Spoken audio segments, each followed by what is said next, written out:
morning, everyone, and thank you very much for joining us today. Our purpose, as you know, is to strengthen our collective response to the climate crisis. No challenge will have a more significant impact on the world or require a greater level of international cooperation.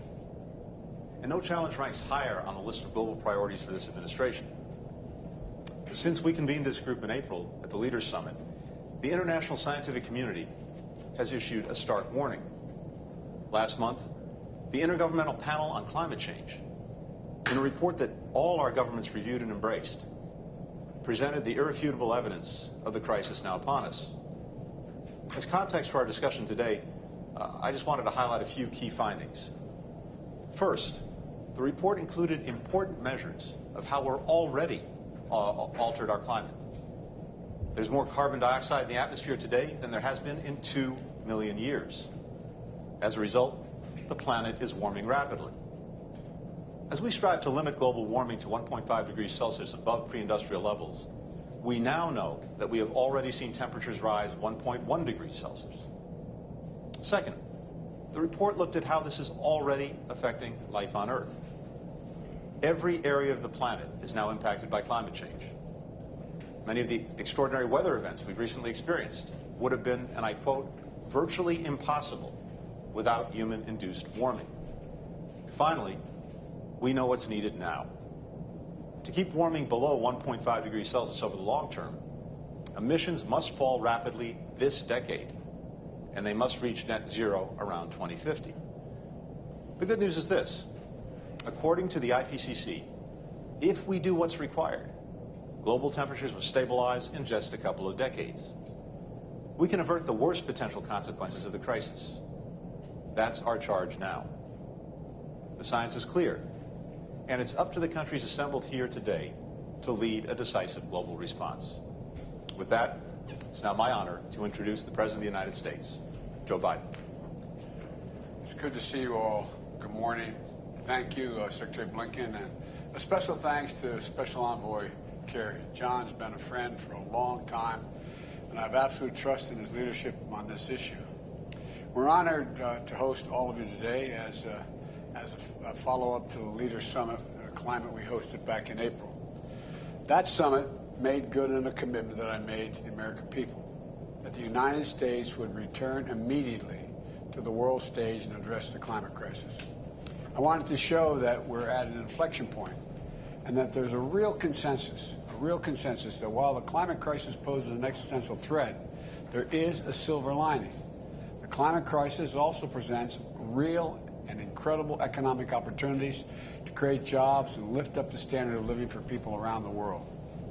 And I want to thank you and your efforts so far I need to tell you the consequences of inaction, but you all actually know it. It's somewhat presumptuous of me to say this, but over the last 2 weeks, I've traveled across the United States to see the damage and destruction from record hurricanes, record floods, and wildfires.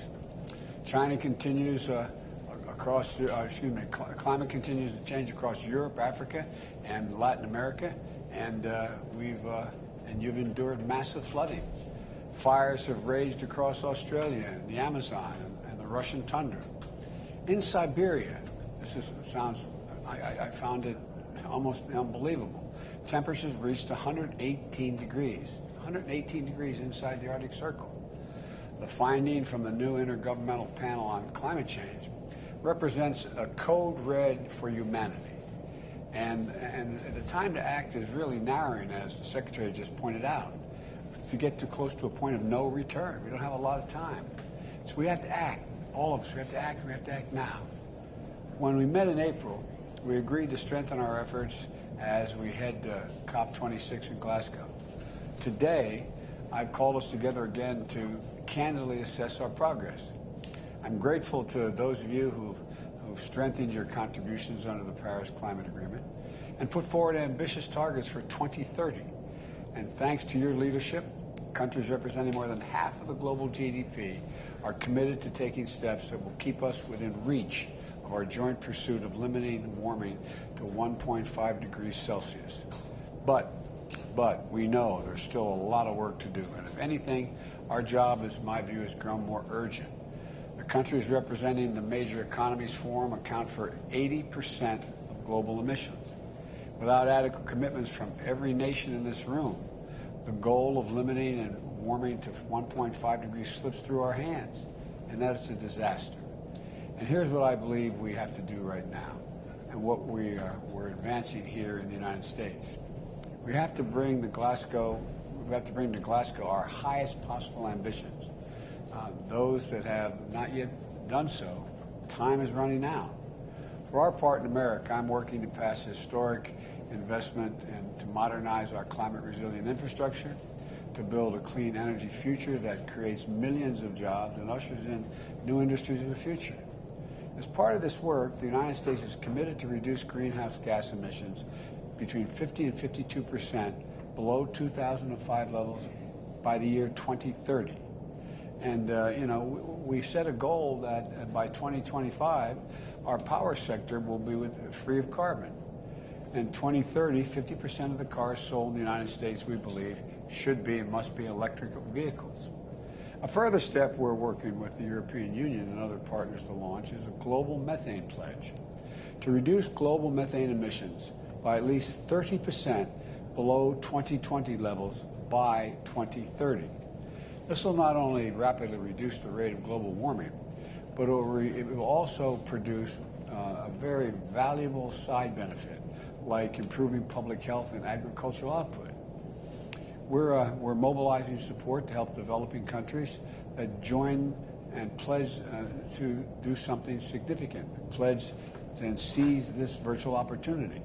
We've already taken big steps domestically to tackle these emissions and create good-paying jobs, introduced by plugging leaks and capping abandoned wells and gas wells.